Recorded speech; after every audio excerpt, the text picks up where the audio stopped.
In today's video, I'm going to teach you how to sign in to Trello. First, open your web browser and go to Trello.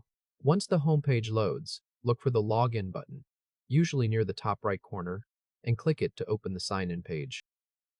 On this page, Trello gives you a few different ways to access your account. You can sign in using your email address, and in some cases you may also be able to use a passkey for a faster and more secure login experience. You may also see options to continue with Google, Microsoft, Apple, or Slack. These choices are helpful if your Trello account is already connected to one of those services, because it can make signing in much quicker. For this example, use the Google option. Click Continue with Google, and a new sign-in window or account selection screen will appear. If you're already signed into Google on your browser, Trello may show a list of available accounts right away.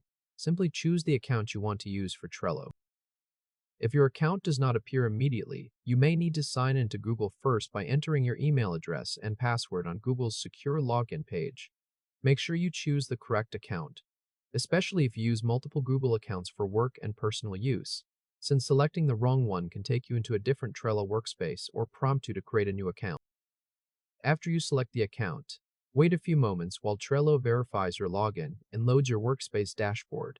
Depending on your internet speed and whether you have more than one workspace, this may take a few seconds.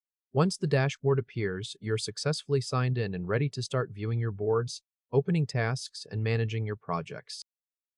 If this helped, hit like and subscribe for more quick tutorials. One quick tip: if Trello keeps sending you back to the login page, double-check that your browser is allowing cookies and pop-ups, especially when signing in with Google or another third-party provider. Also, if you're on a shared computer, remember to sign out when you're done to keep your account secure. And that's it. You've now signed into Trello using Google. And the same general process works for the other sign-in options as well. Thanks for watching, and I'll see you in the next tutorial.